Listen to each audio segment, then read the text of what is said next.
மக்களே வணக்கம். இது முக்கியமாக நான் பேச போகிற விஷயம் என்னென்னா பார்த்தீங்கன்னா சிபிஎஸ்சியோட ரிசல்ட் 12th எக்ஸாம்லேருந்து வந்திருக்காங்க.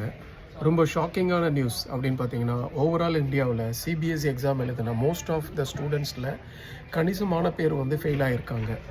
என்னடா இது ஃபெயில் ஆகியிருக்காங்கன்னு சொல்லிட்டு பார்த்தா, அதோட சிஸ்டமேட்டிக்கலி அவங்க என்ன மாற்றிருந்தாங்கன்னா, அவங்க எழுதின எக்ஸாம் பேப்பரை ஆன்லைனில் எடுத்து அப்லோட் பண்ணி சிபிஎஸ்சியோட போர்ட்டல் அப்லோட் பண்ணி அது அங்கேயே பேப்பர் கரெக்ஷன் நடந்திருக்கு.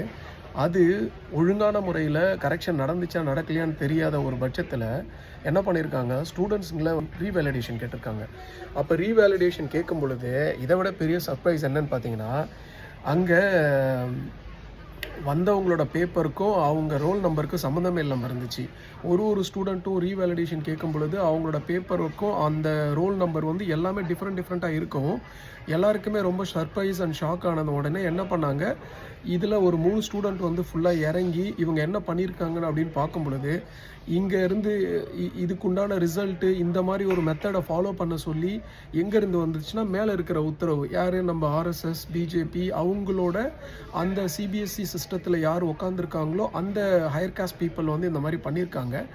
இன்றைக்கி இந்த சிபிஎஸ்சி எக்ஸாமில் எவ்வளோ இந்தியன் ஸ்டூடெண்ட்ஸு, தமிழ்நாட்டு ஸ்டூடெண்ட் எந்த அளவுக்கு பாதிக்கப்பட போகிறாங்க, அதை தயவுசெய்து எல்லா பெற்றோர்களுமே மறக்காமல் ஒரு தடவையாவது அதுக்குள்ளே இன்டெப்த்தாக இறங்கி இதனால் என்ன நடக்குது, நாளைக்கு ஸ்டூடெண்ட்ஸுங்களோட நிலைமை எப்படி மாறிடும் அப்படின்றத புத்திசாலித்தனமாக யோசித்து இதை செய்யுங்க மக்களே.